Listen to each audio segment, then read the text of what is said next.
He called me sweetheart in front of 40 men in uniform. The laughter that followed wasn't cruel, not exactly, it was worse. It was the kind of laughter that came from certainty, from the belief that I didn't belong. They thought I was there to decorate the room, not command it. I let them laugh. I'd learned long ago that silence could slice sharper than any blade. But when I recognized the voice of the man mocking me, the brother of the soldier who died whispering my name, I smiled once. Because the storm I'd spent years trying to outrun had just found me again. When the Admiral finally asked for my call sign, I said it clearly. Reaper Zero. And in that instant, the laughter died. Every sound in that room fell away, as if the world itself was holding its breath. My name is Harriet Vaughn. And that was the moment the past stopped being quiet. Winter in Anchorage has a way of pressing on you. The sky hangs low, heavy and gray, like it's tired of holding its own weight. Every morning I'd sit by the window, watching frost bloom across the glass and polish the helmet I swore I'd never wear again. I told myself it was habit. But it was ritual, my only way of keeping the ghost still. Silence never meant peace to me. In war, silence meant loss. After the missions ended, it followed me home like smoke. My husband left before the first thaw. He said he couldn't live competing with the sky. He was right. I belonged to the air more than I ever did to him. The divorce papers stayed on the kitchen table until the ink froze. My mother still wrote me letters, her cursive soft and looping. You fly well, she wrote once, but you've forgotten how to land in people's hearts. I folded that letter and placed it beside my father's old silver ring, the one that smelled of oil and jet fuel. He used to say precision was a kind of respect. I didn't understand that until the day I nearly died. The message came at night. A quiet ping on my laptop, glowing in the dark like a warning. Special Operations Joint Training Program, Naval Base San Diego. I'd promised myself I'd never go back. But silence was killing me faster than any storm ever did. When I saw the command roster, one name froze me, Admiral Kalen Hayes. The same name on the report of the man who lost his brother in my mission. I packed light. The ring went into my jacket pocket. I still remember that storm over the Bering Sea. I was 33. The radar went black, the sky screamed. Command ordered me to abort. If we wait for clear skies, we'll bring back bodies, I said, and pushed the throttle forward. Lieutenant Alvarez strapped in beside me, laughing like a man who'd already made peace with dying. We flew so low the ice shimmered in the rotor wash. Every move was instinct, every second a negotiation with chaos. When tracer rounds lit up the dark, I stopped thinking. One hit the hydraulics. Another burned through Alvarez's seat. We were 2 minutes from nowhere when I saw them, men waving from a crater of ice. The SEAL team. I dropped the bird hard, half blind, guided only by the moonlight on snow. A man stumbled into the cabin, bleeding, shivering. You came, he rasped. Always, I said. His name was Michael Hayes. We brought them home. All of them. 3 months later, he was dead. Another crash. Another storm. This one under his brother's command. They called that mission Operation Bering Ridge. My call sign, Reaper Zero. When I asked why, my CO said, because you flew through hell and came back with the dead. I carried that name like a scar I didn't earn. San Diego was nothing like Alaska. The sun was sharp. The sea smelled like salt and arrogance. At the base, a slogan read, "Only the brave return." I laughed under my breath. I had returned, but bravery had nothing to do with it. Admiral Hayes walked into the briefing room like a storm in a suit. The kind of presence that bent the air. He barely looked at me when he introduced me, Lieutenant Commander Vaughn.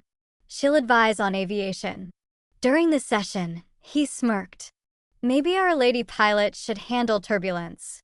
She probably knows it better than we do. Laughter followed. I wrote one line in my notebook, "Don't react. Wait for the moment. Later, a young officer approached me, Lexi Moore, all nerves and sincerity. "They don't mean harm, ma'am," she said. "It's just the way it is." I looked at her. That's exactly how harm begins. That night, reviewing files, I found a name. Falcon Unit 6. The same SEAL team from Bering Ridge. The air left my lungs. The next day, Kalen told a story in the lounge, how a reckless pilot once nearly buried his brother's team under ice. Everyone laughed. He didn't know the pilot he mocked was standing 10 feet behind him. Monday morning. 42 officers. All glass and steel and bravado. "Before we go further," Kalen said, smiling, "what's your call sign, sweetheart?" I looked at him. Reaper 0.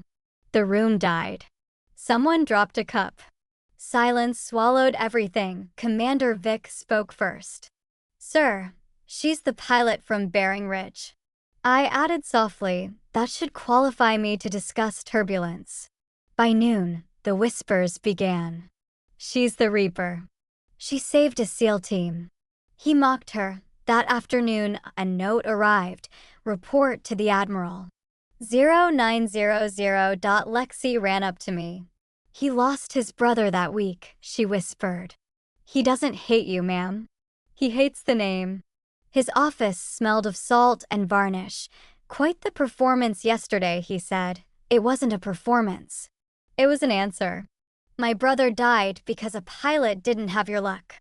"Then stop punishing the ones who survived," I said. Later that night, I found the truth he'd buried.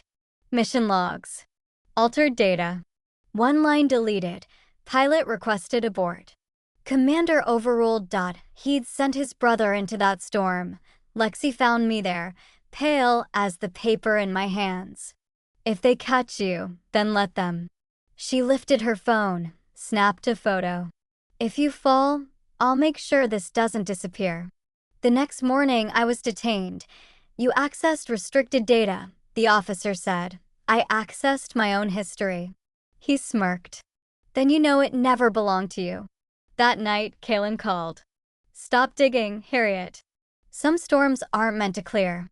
"Then stop pretending to be their god," I said, and hung up. When I returned to my office, every file was gone. Only a note remained. "You shouldn't have come this far." Reaper. 2 days later, I was suspended. Kalen came to me, eyes hollow. "You found it. You deleted it." "I protected what's left of this unit." "No," I said. "You protected your pride." He dropped a small USB on the table. "Play this before you destroy me." Static. Then Michael's voice. "Request abort." Kalen's. "Negative." "Continue as planned." Then silence, and a faint whisper. Michael again. "Tell my brother the pilot did everything right." Tears blurred the screen. He hadn't hidden guilt. He'd been keeping mercy he couldn't bear to face. When I filed my final report, I paused at recommendations. My father's words echoed. "Flying isn't about avoiding storms. It's about staying level until they pass." I wrote. "Recommend reassignment to leadership ethics training." Command summoned me to Washington. The hearing room gleamed under white light. I read my findings aloud. Radar data was altered. Abort request denied. 2 men died, 1 from weather, 1 from pride. Kalen stood. "She's right. I've been punishing the sky ever since." "I don't recommend removal," I said quietly. "I recommend education." Gasps rippled through the room. The verdict came. Kalen demoted. I was promoted head of Joint Special Operations Flight Training. Months later, at the first graduation, Kalen took the stage. "When I was your age," he said, "I thought command meant shouting louder. Then I met someone who led through silence." He looked at me. "Her name is Harriet Vaughn. You call her Reaper 0. But what she reaped was understanding." Applause rose, not for the legend, but for the lesson. Afterward, he handed me an envelope. Inside was a letter from Michael Hayes. "If I die tomorrow, tell my brother I saw heaven once." It was made of ice and rotors.